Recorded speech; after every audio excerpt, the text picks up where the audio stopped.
everyone to this week's Fireside Chat with Jesse. I am joined today by Rick Remiker, Vice Chairman of the Alta Group. Rick, thanks for joining me, sir. Hey, great to be here, Jesse. Nice to see you. Nope, likewise. And, appreciate you filling in here. And I want to say when this one airs, it'll be December 29th. So we'll almost be in the new year. But closing out the year on a high note. Exactly. Save the best for last. You got it. But no, thank you again for taking the time. And Rick, for those people who might not be familiar with yourself, do you mind just kind of discussing your career to date in equipment finance? Yeah, and I'll try to keep it. We try to keep these between under 30 minutes. I get you could probably fill the entire space. We're gonna do the very abbreviated version. So I spent about 34 years in equipment finance, but the last 6 years of my career was actually running a commercial bank. I was the chief commercial banking officer at Huntington National Bank in Columbus, Ohio. I had joined Huntington 10 years ago, 11 years ago now to I apologize. This is a challenge of working from home. My daughter wanted to come say hi. So hi there. Sorry, you got Brooke, come on. How are you? You're in my ear, so she can't hear you. Say hi to Mr. Rick. I love it. Isn't that so cool? We've become so personal touches with kids and cats and dogs and everything else that happens, and it's just we just go with the flow, right? I mean, isn't that great? So other than the rude interruption there, I want to not to steal what you were talking about, but 5 years ago, as the president of Huntington, if that would have happened when you were on a Zoom, how upset, how annoyed? I would have been terrified. Yeah. I mean, that would have been awful. No, but now I think based on what people have gone through in the last year and a half, it's almost not it's not the exception anymore. It's almost like commonplace. We hear a dog bark or the doorbell rings and whatever. I love the fact that it makes everybody more real and more personal and sort of takes those corporate barriers down. I love it. Yeah. So I was saying, sorry about that. Sorry. I was saying, 34 years in equipment finance, but the last 6 years was running the commercial bank at Huntington. So, I'm not the only one to have gone from an extensive career in equipment finance to running a commercial bank, but there aren't many of us. There aren't many people. I mean, I can think of, Craig Dahl and Bill Hennick at TCF, which is now part of Huntington. Craig went on after a long career in the industry. Craig went on to be, chairman and CEO of the bank. Bill ran a big part of the commercial bank at TCF. Sal Magliotta at US Bank, same kind of thing, deep in equipment finance for many years, but I don't know, the last 10 or 15 years, he has a big part of the commercial bank at US Bank. And there are a few others, but there aren't many. It had offered me kind of an interesting perspective on doing that. So, prior to Huntington, I did a couple of years with RBS Citizens, Chief Administrative Officer at RBS Citizens Asset Finance in sort of the post-Great Financial Crisis period, 2009, 2010, part of 2010, helped launch and build the equipment finance business for Merrill Lynch Capital for about 6 years before that. And then I spent about 9 or 10 years at Key Equipment Finance. I was in Albany. I was part of the team that bought the business out in Colorado, Lease Tech. Okay. Paul Larkins and myself and a couple other people recruited Adam Warner. Adam's a fantastic industry leader. I know you've done one of these with Adam, I believe, and I know you had Jen Martin on. Jen and I worked together in Albany. She's wonderful, and I'm pleased to see her career continue to blossom. And then, prior to Key, I spent quite a few years at US Leasing, doing sort of vendor-oriented leasing earlier in my career.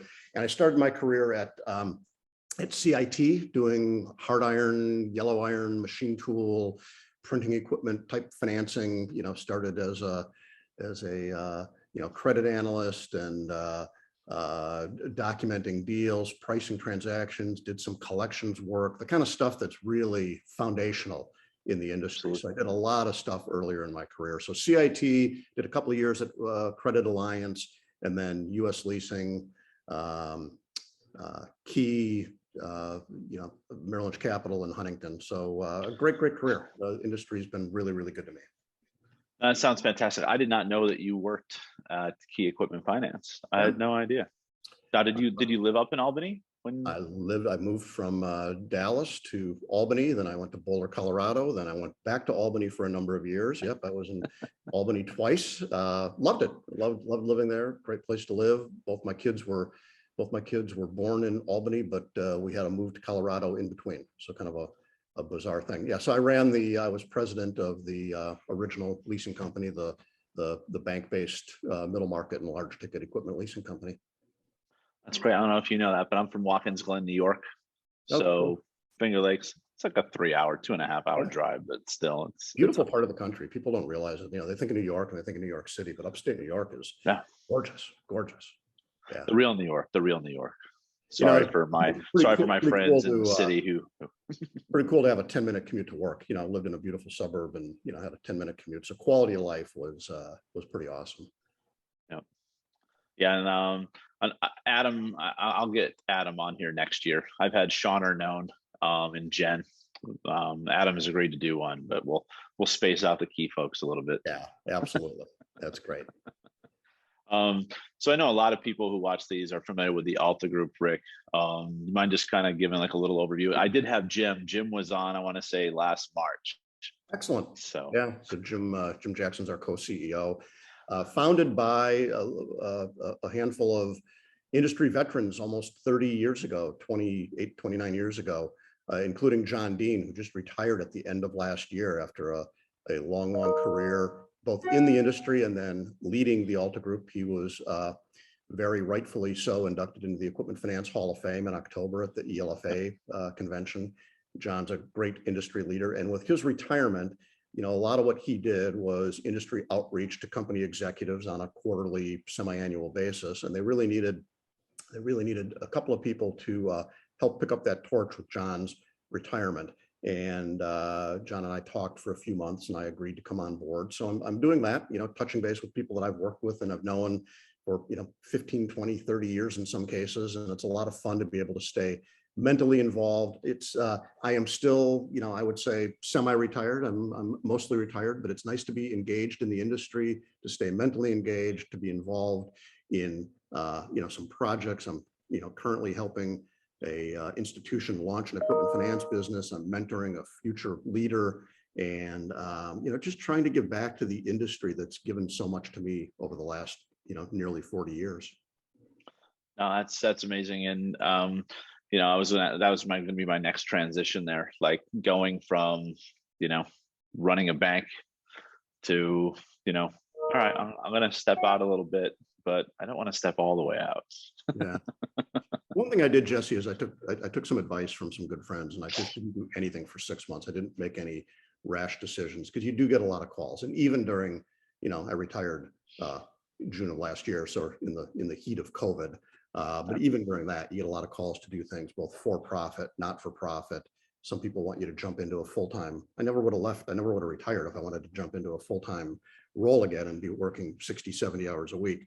So I took 6 months off and then it was almost exactly 6 months when I joined the Alta Group. And it's really nice to be able to have the flexibility to kind of do what I need to do on my schedule for the most part and in my terms. So it's a nice balance and it's probably a really, really good segue from full on to full off in retirement. So, and great people. I mean, Alta Group is really, one of the very, very few fully dedicated equipment finance consulting firms doing M&A work, strategy. We have a lot of companies with strategy and competitive assessment and new market entries and market exits. What areas should they think about exiting before things turn? We get involved in helping captives launch either third-party vendor programs or look at launching a captive, a manufacturer looking to launch a captive. Involved in some systems recommendations and work, although that's not a huge part of what we do. So a lot of work in expert witness cases and litigation. We've got a couple of people that work on expert witness when a couple of parties get involved in litigation. And then we've got an asset management group, Carl Schrappa, an independent equipment company that's part of the Alta Group. So we do residual assessments, equipment analysis, end of lease remarketing, repossession work.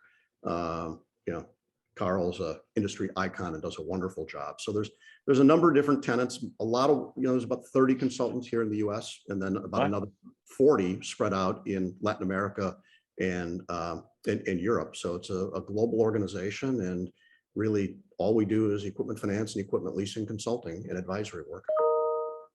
That's great. And well, what are we, a $3 trillion industry? Is that what it's grown to now? So I could definitely see where there's that constant need of knowledge. And Pretty amazing. Yeah. I would say that pretty much everyone I've always, between Valerie, Jim, John Hurt, you know, John Dean, everyone just has a wealth of knowledge that I've met from there.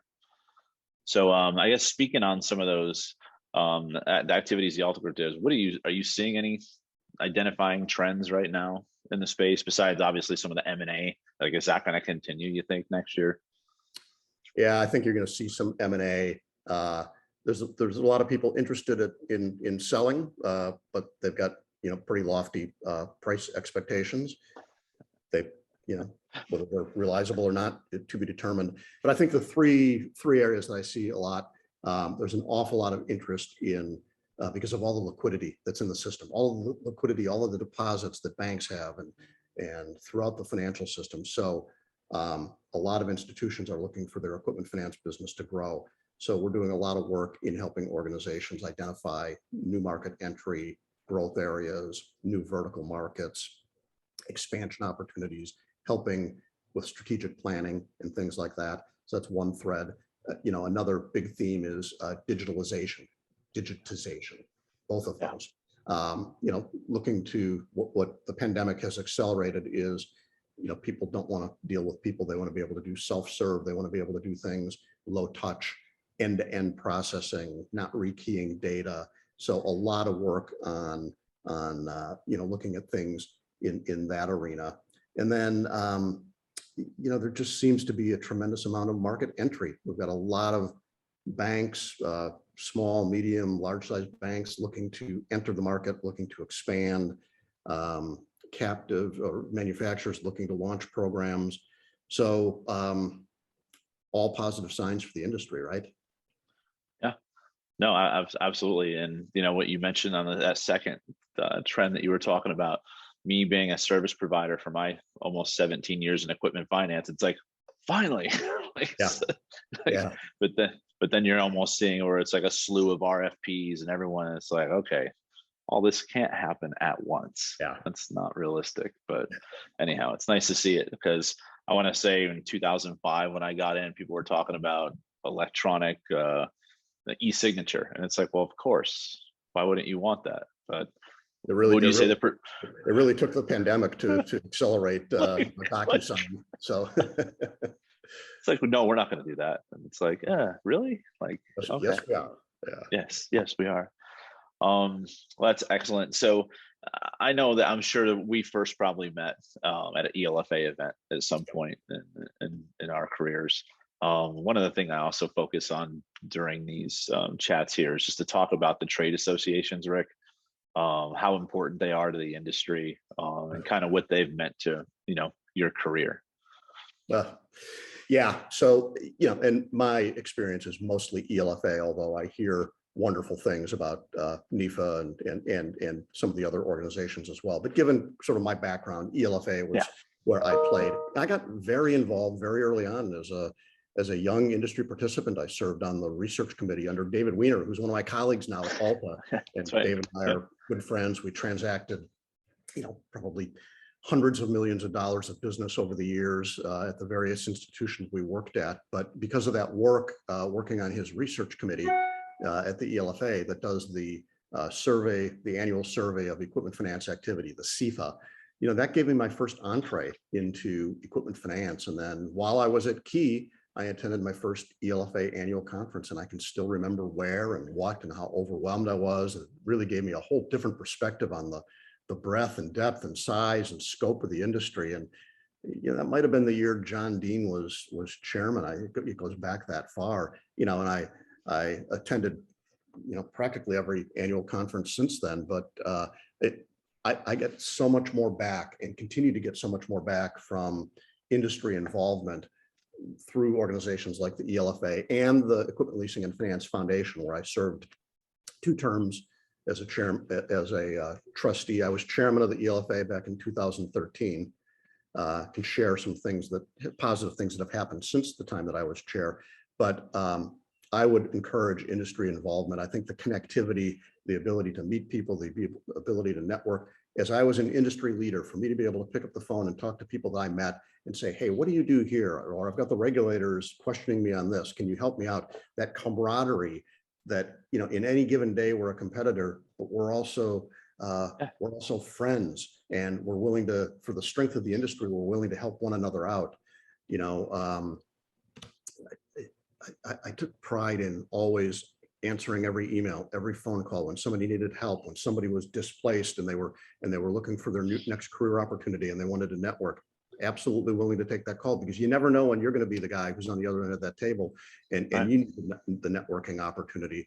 So, I was heavily involved in the industry from both the Research Foundation standpoint and from the ELFA standpoint. And whether it's that or NEFA or whatever the association may be, I'd encourage people to do that. I'm pleased to see the progress and momentum on the CLP Foundation and people getting their CLFP designation as well. I think that seal of educational approval is a really, really great thing in the industry as well. Yeah, no, it's amazing what Reed's been able to do.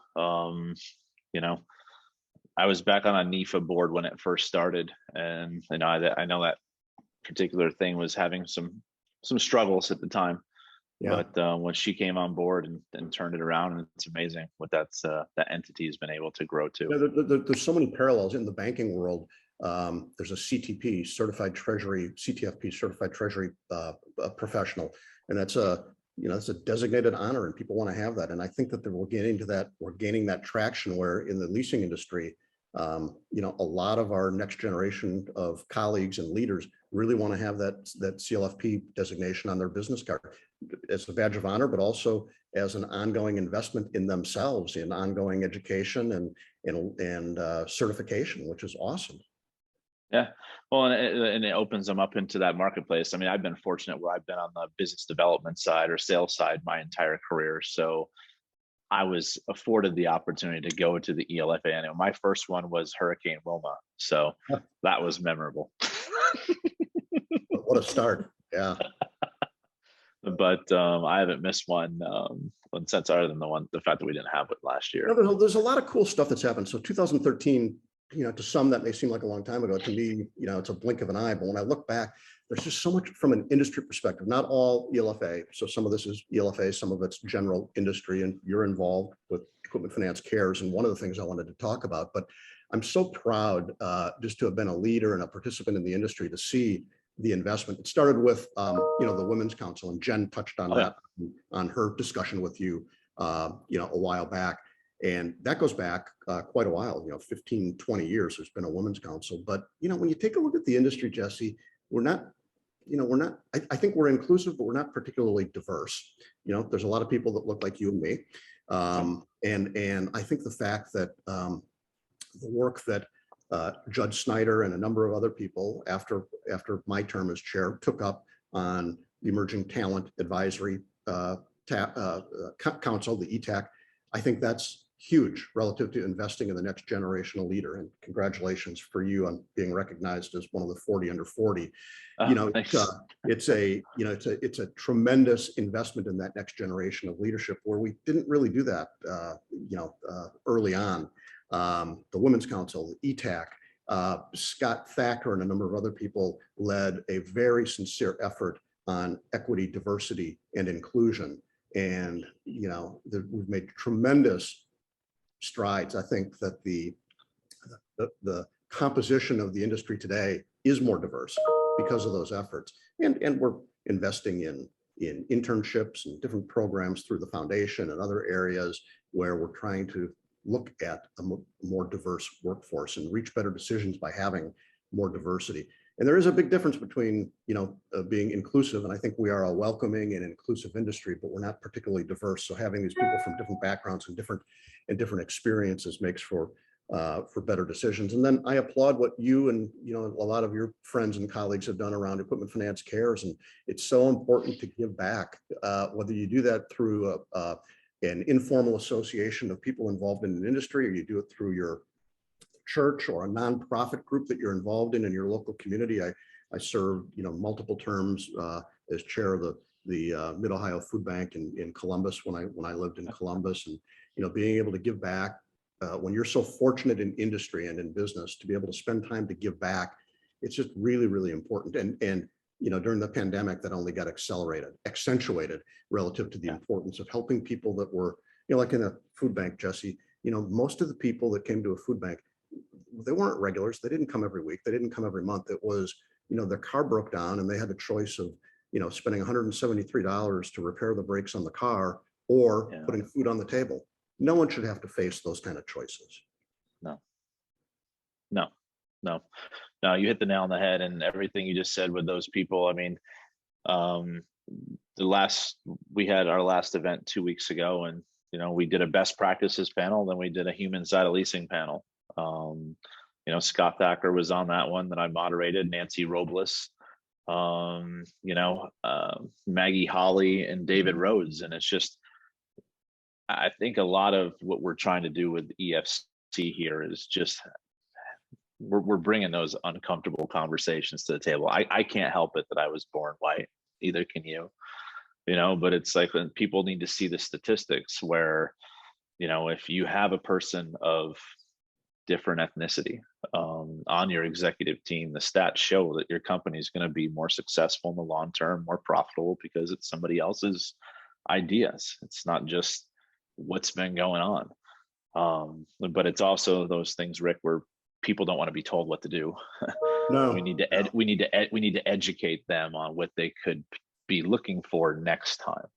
And that's it's going to come from the heart. And a lot of times it's nobody's looking for a handout, but they want that avenue. And sometimes it's just a conversation. Sometimes it's a networking phone call. Sometimes it's you or me introducing somebody to somebody else to help them in that next step. When I took over the commercial bank at Huntington, only 10% of my direct reports were diverse, gender or ethnically diverse. When I left, 44% of my team was diverse. And I'm proud of that. And it was intentional. And it has to be intentional. It doesn't happen by accident. You're exactly correct. It doesn't. But someone asked the question at our New York event. I don't know, Paul Becker? Yeah. He brought up a comment. He goes, well, if I have a position open on my executive team and I only have white people applying, white males applying, he goes, how can I fix that? And it's one of those things where it's like, well, have you considered this channel? Have you considered that channel? What are we doing to bring lower level diverse people up through the organization so that doesn't have to be the case long term? Yeah, my answer would be maybe there's nothing you can do in that particular instance, but have you started hiring college graduates that are different than your workforce, that are ethnically or gender diverse, so that in 5 years or 10 years, when you have that next opening, that the answer is different? Yep. Well, the situations that we're in today didn't happen overnight. They're not going to be solved overnight, but it's what can we do to plant seeds, I guess is what I call it, not to be cliche, to make a noticeable change in the future. The other thing I'll highlight real quick is, we often think of diversity as sort of two-dimensionally, ethnic diversity and gender diversity, but there's so many other types of diversity. We learned a lot relative to benefits and changing benefits through our military veterans at Huntington, and we actually changed some policies because of the feedback they gave us. So, having people with a military background is very interesting.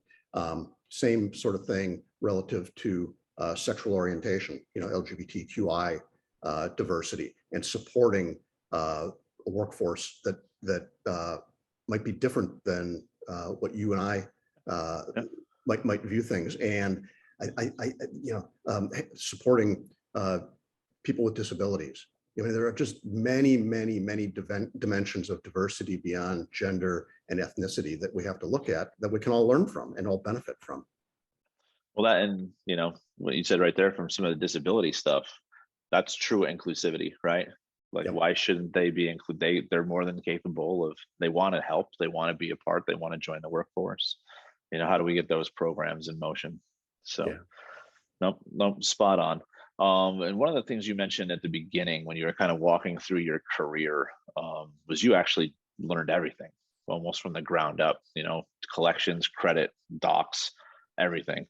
Um, what advice would you have, Rick, to someone that's just getting in equipment finance today? Yeah, I think, and I often would do focus groups with colleagues that were newer into banking or newer into equipment finance. And my advice is try different things, not necessarily different companies, but within your company, every move doesn't need to be more pay and a bigger title and a fancier job.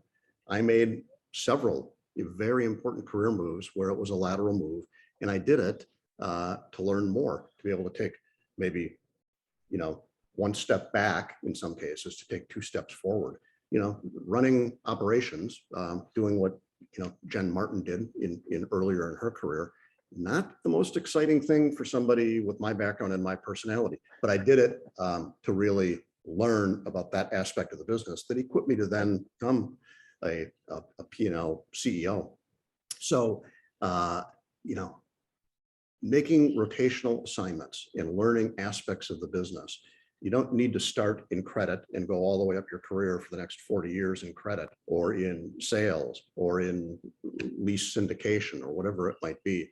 Sample different areas, go and do a rotational assignment for a year or two. You can always go back into the other areas.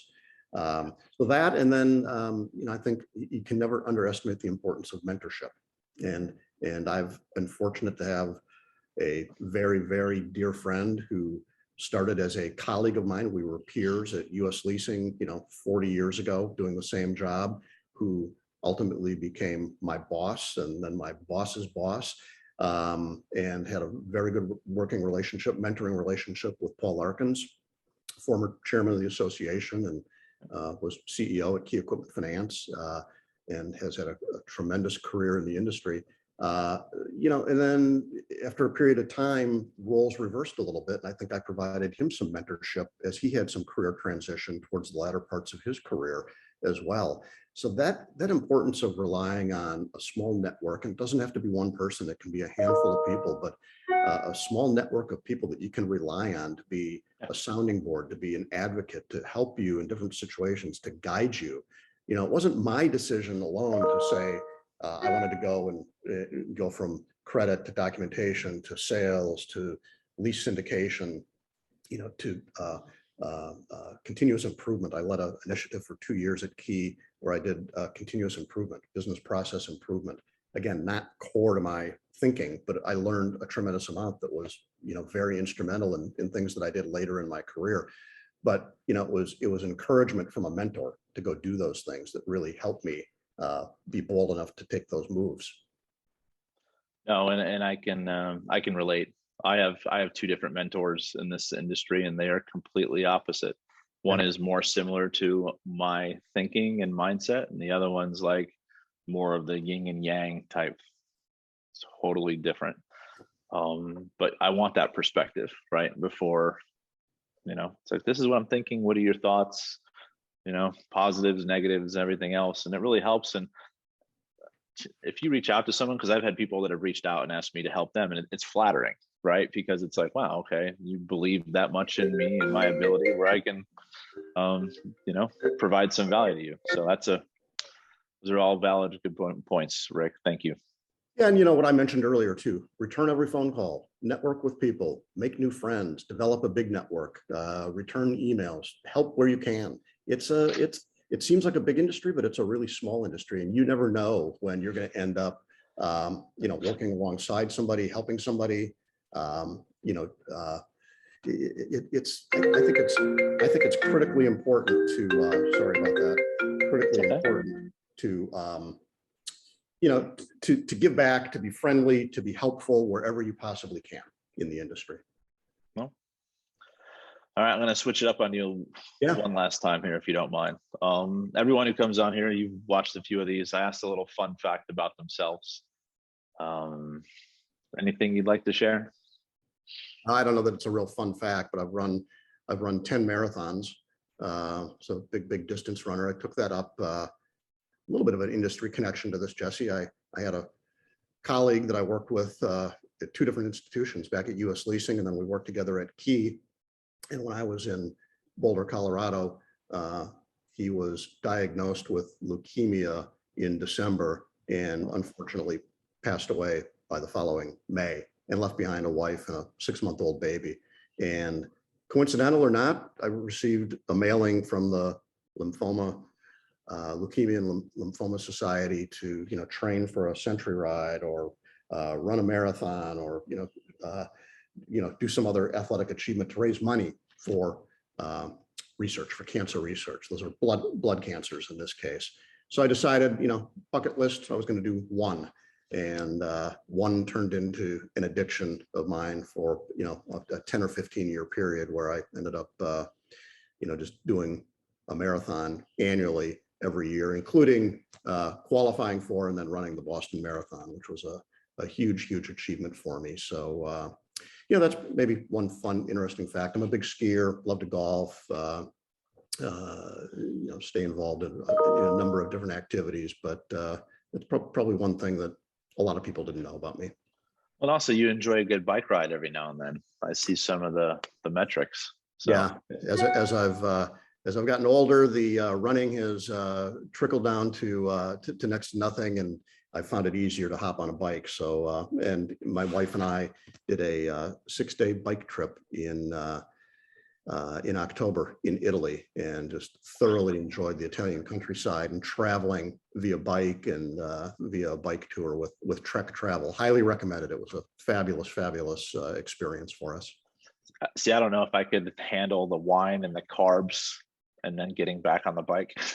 It's a great combination. It all worked great. Us Americans aren't used to those 2-hour lunches with wine and lots of food. So it was a little challenging to hop back on that bike after a 2-3 hour lunch. But fun. I just fall over, but no, that's awesome. Yeah.